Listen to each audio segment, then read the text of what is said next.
Në shenjtë ditës së pavarësisë së Republikës së Kosovës, sot Kuvendi Komunal i Prizrenit ka bajtur seancën solemne.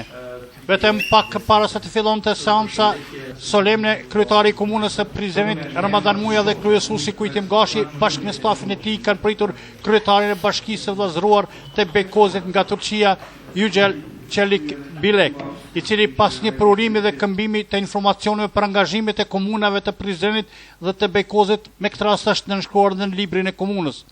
Ndërsa me njëherë pas kësaj është mbajtur seanca solemne, të cilën e ka udhëhequr kryesuesi Kujtim Gashi, ku fillimisht i dha fjalën kryetarit të komunës Ramadan Muja, i cili duke përshëndetur këtë takim tha se kjo datë ka rëndësi të veçantë dhe ka mesazhin e madh të lirisë, dhe me këtë rast uroj të gjithë qytetarët e komunës së Prizrenit dhe kudo që jetojnë shqiptarët ditën e pavarësisë së Republikës së Kosovës. Kur festojmë dhe gëzojmë 8 vjetorin e pavarësisë Kosovës, me krenari dhe lavdi përkulemi për para veprës dhe luftës së lavdishme të ushtrisë shënimtare të Kosovës, kujtojmë dhe nderojmë me pietet të lartë dëshmorët e kombit, invalidët dhe veteranët e luftës, sepse me gjakun e tyre është shënuar akti më sublim i një shteti, liria dhe pavarësia e Kosovës. Respektojmë dhe falenderojmë miqtë tanë ndërkombëtar, veçanërisht Shtetet e Bashkuara të Amerikës, Bashkimin Evropian dhe forcat euroatlantike të NATO-s, që falë ndihmës dhe ndërhyrjes së tyre të drejtë në Kosovë, Kosova sot është e pavarur dhe me prosperitet për të integruar me të drejtat të plota në organizatat ndërkombëtare dhe Bashkimin Evropian. Bashkëpunuese në rajon me të gjitha shtetet e rajonit, faktor paqe dhe stabiliteti i sigurisë në rajon dhe më qerë. Pas kësaj, kryetarët e grupeve të kuvendarëve kanë përshëndetur këtë seancë solemne, fillimisht kryetari i grupit të kuvendarëve të Partisë Demokratike të Kosovës, Kastriot Krasniqi, e pastaj me radhë kanë mbajtur fjalë rasti edhe nga Lidhja Demokratike e Kosovës, Aziz Hodaj, Bujar Nerjova nga Alianca për Ardhmërinë e Kosovës, Uruç Kradullam në emër të NDS-it dhe subjekteve të bashkangjitura, Sevel Kazaz në emër të KDTP-s dhe Musa Saliu në emër të Vakatit. Sot kur festojmë 8 vjetorin e pavarësisë së Republikës së Kosovës, në të njëjtën kohë duhet të kujtojmë edhe përpjekjen shekullore të shumë brezave për liri dhe pavarësi të shtetit tonë. Kujtojmë luftën e lavdishme të ushtrisë shënimtare të Kosovës dhe gjakun e shumë dëshmorëve që rralë për lirinë e vendit tonë, e të cilën e gëzojmë ne sot.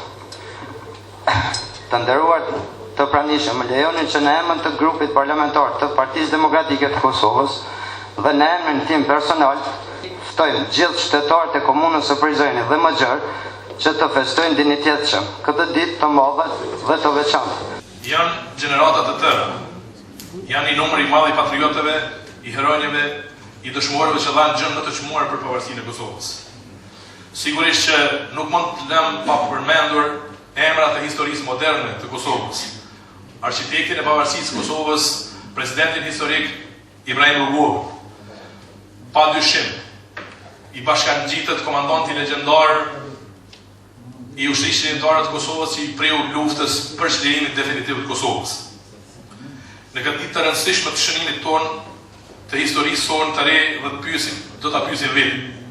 A jemi ne në lartësinë e obligimeve tona për të ndërtuar dhe zhvilluar këtë shtet, për ta bërë një shtet që ato mendje të ndritura e ndruan, e projektuan dhe realizuan.